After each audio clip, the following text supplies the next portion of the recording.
Okay മാഷേ എന്നെ നോക്കാനല്ലേ മാഷെ ഞാൻ പറഞ്ഞേ.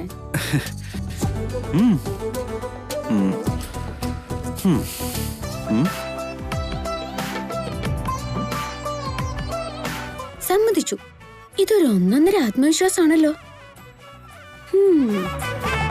ആളാ അത്രയ്ക്ക് അങ്ങോട്ട് മോശമൊന്നും അല്ല. കടിച്ചു പിടിച്ച് നിക്കുന്നത് കണ്ടോ ഒരു കുലുക്കോല അല്ലേ മാഷെ?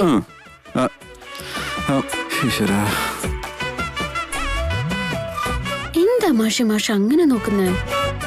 മാഷ് എന്നല്ലേ പന്തയത്തിന് റെഡിയാന്ന് പറഞ്ഞേ? എന്നാലേ പന്തയത്തിന്റെ ഒരു അറ്റ കൈ പ്രയോഗം.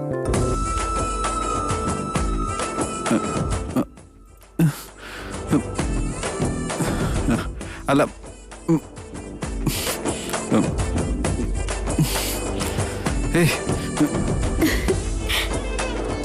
പോട്ടെ, ഞാൻ വേറൊരു ഓഫർ തരട്ടെ. ഇത് ഡിഗ്രി കുറച്ച് കുറഞ്ഞതാട്ടോ.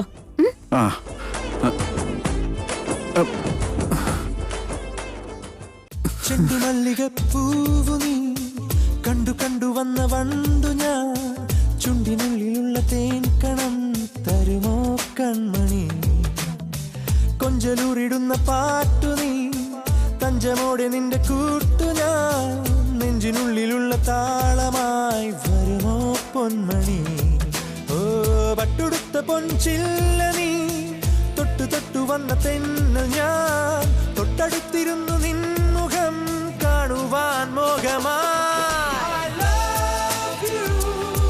ആ പുഞ്ചിരിയിൽ വീണു പോയി ഞാൻ, I love you, പുതു പ്രണയം തൂകി ഞാൻ, I love you, ആ പുഞ്ചിരിയിൽ വീണു പോയി ഞാൻ, I love you, പുതു പ്രണയം തൂകി ഞാൻ. ചെണ്ടുമല്ലികപ്പൂവു നീ കണ്ടു കണ്ടു വന്ന വണ്ടു ഞാൻ, ചുണ്ടിനുള്ളിലുള്ള തേൻ കണം തരുമോ കൺമണി.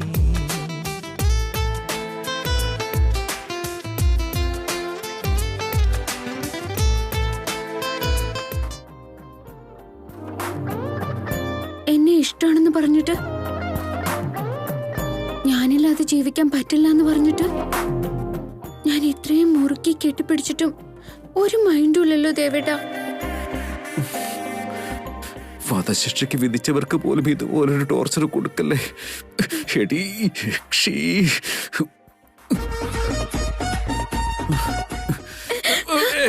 മാർഗി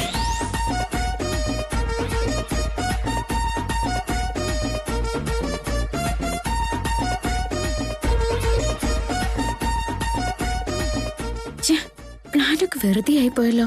ഇനിയിപ്പോ എന്താ ചെയ്യാ? ഐഡിയ. എന്നാലേ ഞാനൊരു അടിപൊളി ഓഫർ തരട്ടെ. ഇപ്പൊ ദേവേട്ടന് എനിക്കൊരു ഉമ്മ തരികയാണെങ്കിൽ ഞാനൊരു 100 ഉമ്മ ദേവേട്ടന് തിരിച്ചു തരും.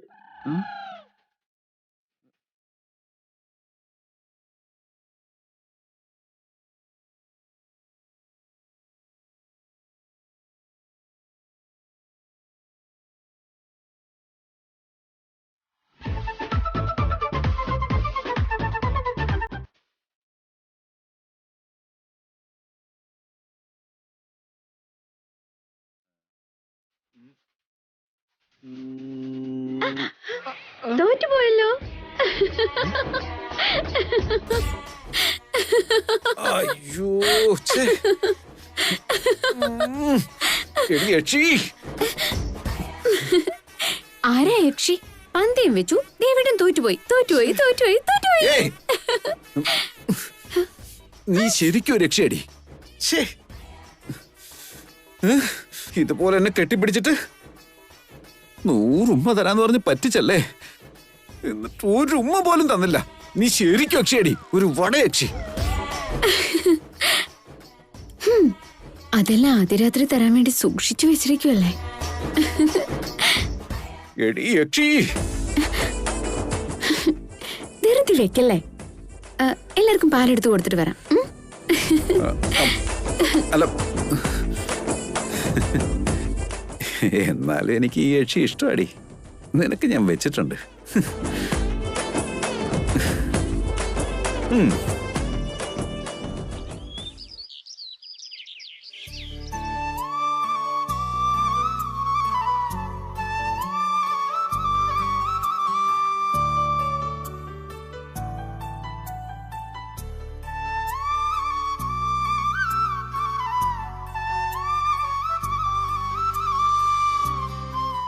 ഇവിടെ നിന്ന് 40 കിലോമീറ്റർ അകലെ ഒരു മാഘപർവ്വതമുണ്ട്. അവിടത്തെ ഭഗവതിയുടെ ക്ഷേത്രം പ്രസിദ്ധമാണ്.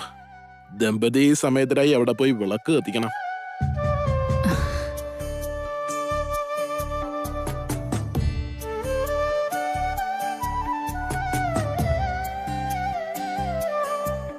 വൈകുന്നേരം ഇവിടുന്ന് 40 കിലോമീറ്റർ അകലെയുള്ള അമ്പലത്തിൽ പോയി വിളക്ക് കത്തിച്ചിട്ട് അന്ന് രാത്രി തന്നെ തിരിച്ചെത്തി നിങ്ങളെ കുറിച്ച മുഹൂർത്തത്തിന് ചടങ്ങ് നടത്തുക എന്ന് വെച്ചാ അത് നടപടിയുള്ള കാര്യമല്ലല്ലോ.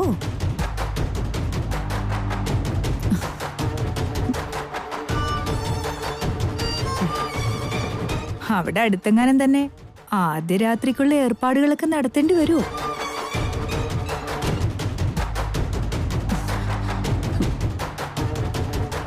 അത്രയും ദൂരെ എന്തൊരുക്കം നടത്താനാ?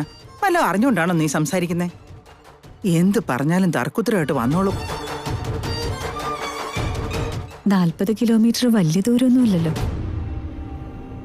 1 മണിക്കൂർ നേരത്തെ കാർ യാത്ര. തിരുമേനി ആ മുഹൂർത്തം തന്നെ അങ്ങ് ഉറപ്പിച്ചോളൂ. അങ്ങനെ ആയിക്കോട്ടെ കൗസല്യാമ്മ.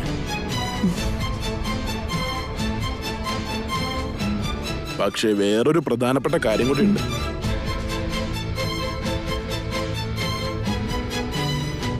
ഒരു കാരണവശാലും നിങ്ങൾ ഈ മുഹൂർത്തം തെറ്റിക്കാൻ പാടുള്ളതല്ല. ഈ മുഹൂർത്തത്തിൽ ചടങ്ങ് നടന്നാൽ നല്ലൊരു സന്തതി ഉണ്ടാവും. അവൻ രാജാവുകയും ചെയ്യും.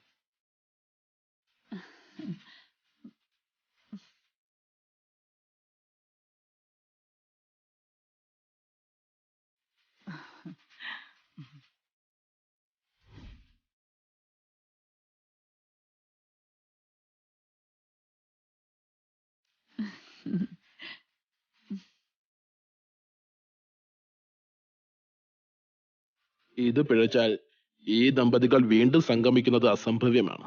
ഒരുപാട് അപകടങ്ങൾ തരണം ചെയ്യേണ്ടി വരും.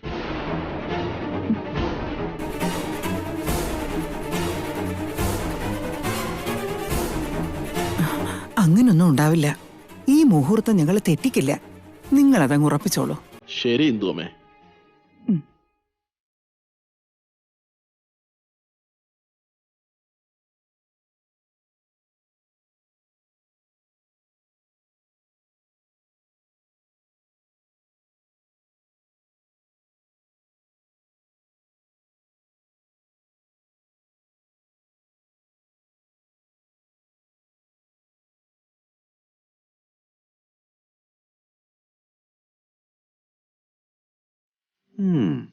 മുഹൂർത്തൊക്കെ ഉറപ്പിച്ചു.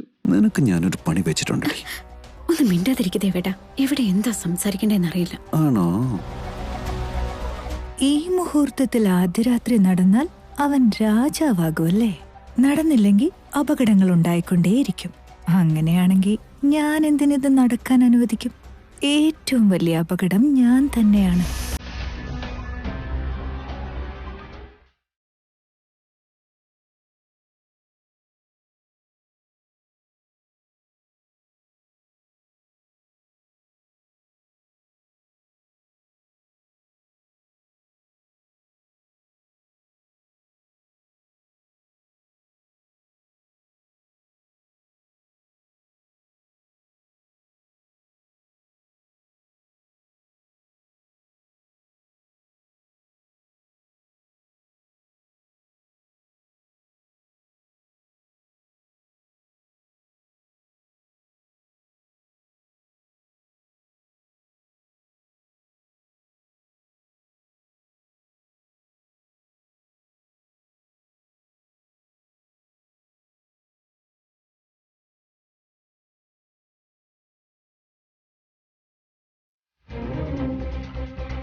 നീ എന്താ ഇങ്ങനെ വായും പൊളിച്ച് നോക്കി നിൽക്കുന്ന ചന്ദ്രികെ?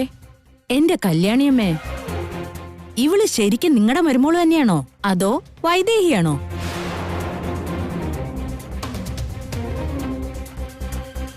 ഈ സാരിയും ഹെയർ സ്റ്റൈലും അച്ചില് വാർത്തെടുത്ത വൈദേഹി പോലെയുണ്ട്. ആർക്കും ഒരു സംശയം ഉണ്ടാവില്ല. നമ്മള് ജയിച്ച മട്ട. എന്താന്നറിയില്ല, വല്ലാത്ത പേടി തോന്നുക. എന്നെ കൊണ്ട് ഇതിന് പറ്റൂ? ജീവൻ വേണേ പറയുന്ന പോലെ ചെയ്തോണം. എന്തിനാടി പേടിക്കുന്നത്? ഒരു കൂസലുമില്ലാത്ത ഭർത്താവിനെ കൊന്നവളല്ലേ? എന്നിട്ട് ഈ ചെറിയൊരു ആൾമാറാട്ടത്തെ പേടി എത്രേ? സത്യമായിട്ടും ഞാൻ കാർത്തികിനെ കൊന്നിട്ടില്ല. വൈശാലി, നീ തന്നെയാണ് നിന്റെ ഭർത്താവിനെ കൊന്നെന്ന് പറഞ്ഞാലും കല്യാണിയമ്മ ഒന്നും ചെയ്യില്ല. അതിന് കാരണമുണ്ട്. മകനെ കൊന്ന നിന്നോടുള്ള പകയേക്കാൾ ദശരഥരാമവർമ്മയോടുള്ള കല്യാണിയമ്മയുടെ പക ഒത്തിരി വലുതാണ്.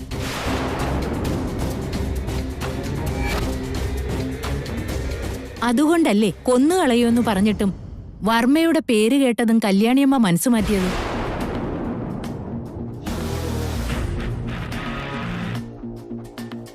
അല്ലെങ്കിൽ തന്നെ നീ എന്തിനു പേടിക്കണം? ആരൊക്കെ ആ വീട്ടിലുണ്ട്, ആരാർക്ക് എന്തു വേണം, ആരോടെങ്ങനെ സംസാരിക്കണം എല്ലാം പറഞ്ഞു തന്നിട്ടില്ലേ? പിന്നെന്തിനാ പേടിക്കുന്നേ? ഒരു പക്ഷെ ആർക്കെങ്കിലും സംശയം തോന്നിയാലോ? തോന്നില്ല. ഇന്ന് കൊട്ടാരം വീട്ടിൽ സത്യനാരായണ പൂജ നടക്കാൻ പോവാ. വൈദേഹി ഉടുത്തിരിക്കുന്ന സാരിയും ഇട്ടിരിക്കുന്ന ആഭരണങ്ങളും തന്നെയാ ഞങ്ങളും നിനക്ക് തന്നത്. ആർക്കും ഒരു സംശയവും തോന്നില്ല. അത്രയ്ക്ക് പേടിയാണെങ്കിൽ നിനക്ക് കൂട്ടായിട്ട് ഞാനൊരാളെ കൂടെ അയക്കാം. സത്യവതി,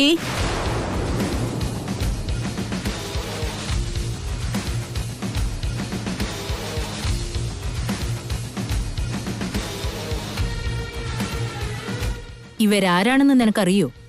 കൗസല്യാദേവിയുടെ അകന്ന ബന്ധുവാ. ആ വീട്ടിലെല്ലാവരെയും അറിയാം. നിന്നെ ആ വീട്ടിലാക്കിയിട്ട് വൈദേഹിയെ ഇങ്ങോട്ടേക്ക് വിളിച്ചോണ്ട് വരാൻ പോകുന്നത് ഇവരാ. എന്നിട്ട് വൈദേഹി എന്ത് ചെയ്യാൻ പോവാ? അവളെ വേറൊരുത്തിന് കെട്ടിച്ചു കൊടുക്കാൻ പോവാ. നിനക്കെന്തിനാടി അതൊക്കെ? മിണ്ടാതെ പറഞ്ഞത് എന്താന്ന് വെച്ചാ അങ്ങ് ചെയ്യേ. പൊക്കോ.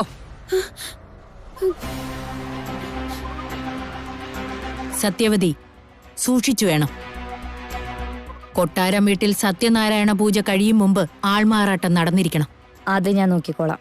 എന്നെ ഏൽപ്പിച്ച ജോലി ഭംഗിയായിട്ട് ഞാൻ ചെയ്യും. നീ വാ, നടക്ക്.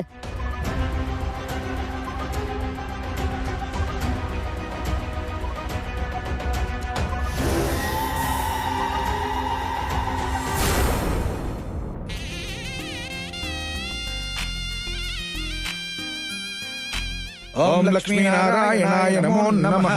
महालक्ष्मी देवताभ्यो नमः। हरिः ओम रमा सत्यनारायण स्वामिने नमो नमः। ओम नारायणाय विद्महे महादेवाय धीमहि तन्नो विष्णु प्रचोदयात्। कात्यायनाय विद्महे कन्याकुमारी धीमहि तन्नो दुर्गे प्रचोदयात्। ओम रमा सत्यनारायण स्वामिने नमो नमः। श्रीमन्महागणाधिपतये नमः।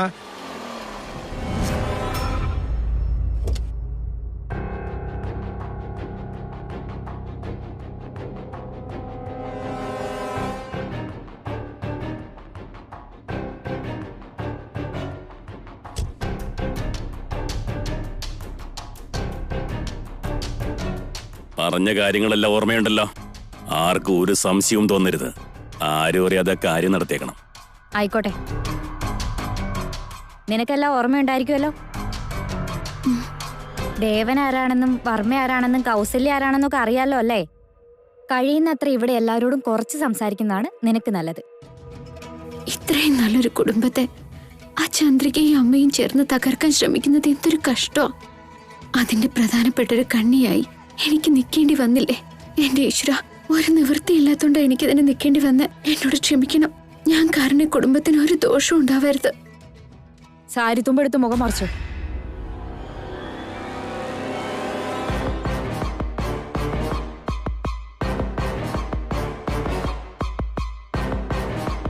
നടക്ക്.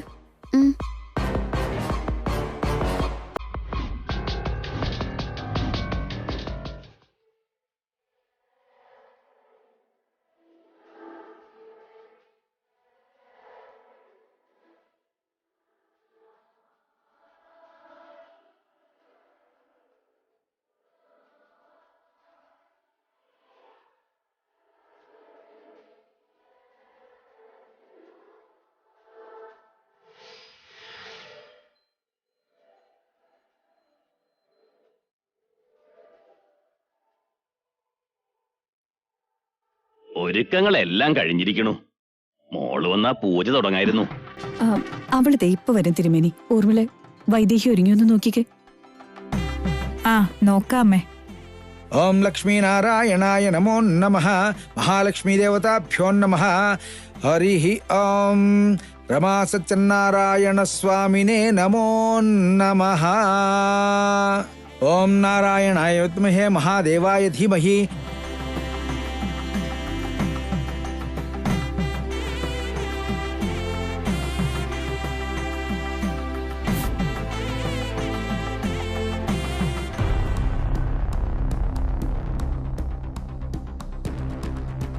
ഹേ, ഇങ്ങോട്ട് മാറിയിരിക്കാം. ദേ അത് കണ്ടോ, ആ നിൽക്കുന്നവരാണ് ഇന്ദു അമ്മ. ആളെ ശരിക്കും നോക്കി വെച്ചോ. സാരി കുറച്ചുകൂടെ വലിച്ചിട്ട്.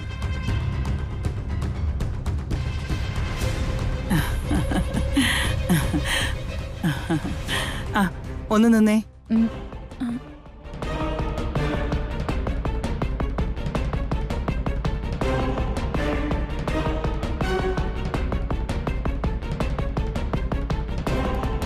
മനസ്സിലായില്ലല്ലോ. അയ്യോ, എന്നെ മനസ്സിലായില്ല ഇന്ദു അമ്മേ. സത്യവതിയാ. സത്യവതിയോ? നീയായിരുന്നോ? മനസ്സിലായില്ല. ഒത്തിരി കാലമായല്ലോ കണ്ടിട്ട്. സുഖം തന്നെയല്ലേ? പരമസുഖം.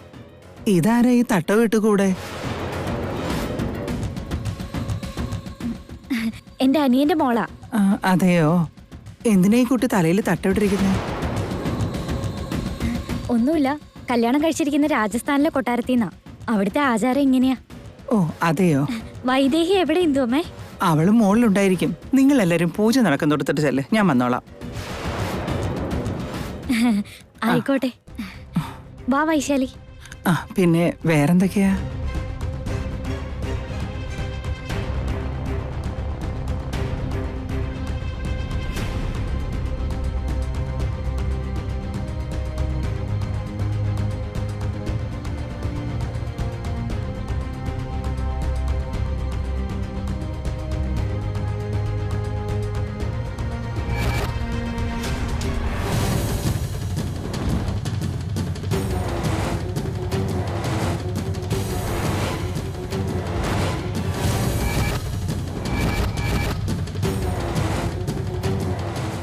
എനിക്കിപ്പോഴാ മോളെ സമാധാനമായത്.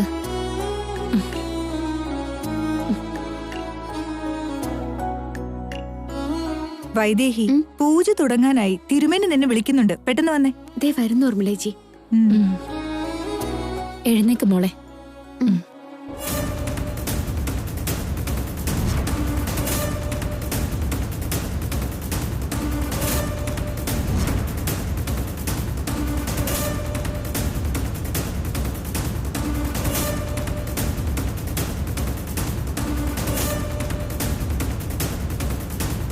ഏയ്, ഒന്നവിടെ നിന്നെ.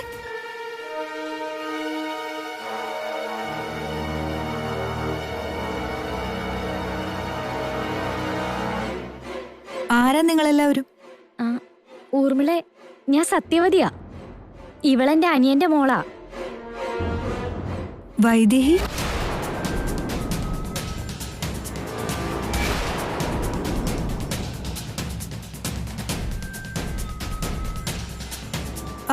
നീ ഇത്രയും നേരം മുകളിലിരിക്കുമല്ലായിരുന്നോ? അതിനിടയിൽ എപ്പോഴാ താഴേക്ക് പോയത്?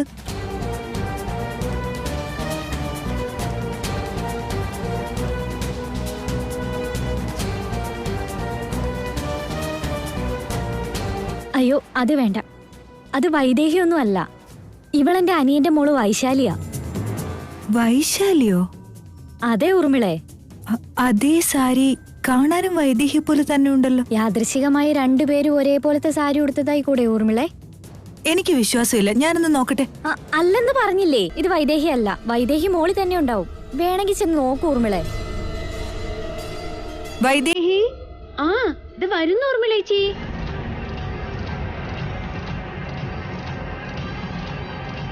മോളി തന്നെ ഉണ്ടാവും ഞാൻ പറഞ്ഞതല്ലേ.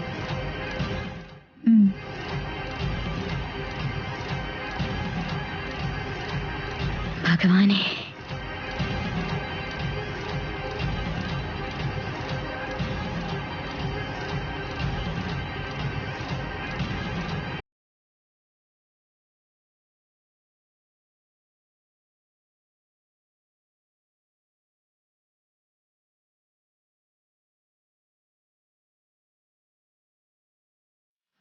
വൈദേഹി എവിടെ മോള്? ദാ ഇപ്പൊ വരാന്ന് പറഞ്ഞു. ഓ സമാധാനായി ഊർമിള പോയി. അയ്യോ, അവളെങ്ങാനും പൊക്കി നോക്കിയിരുന്നെങ്കിൽ അവിടെ തീർന്നേനെ. ഇപ്പൊ പ്ലാൻ എന്താന്ന് ഞാൻ പറയാം. നീ നേരെ ആ വൈദേഹിയുടെ മുറിയിലേക്ക് ചെല്ലണം. വൈദേഹി പുറത്തേക്ക് വന്ന ഉടനെ ഞങ്ങൾ മയക്കുമരുന്ന് മണപ്പിച്ച് പിടിച്ചോണ്ട് പോക്കോളാം.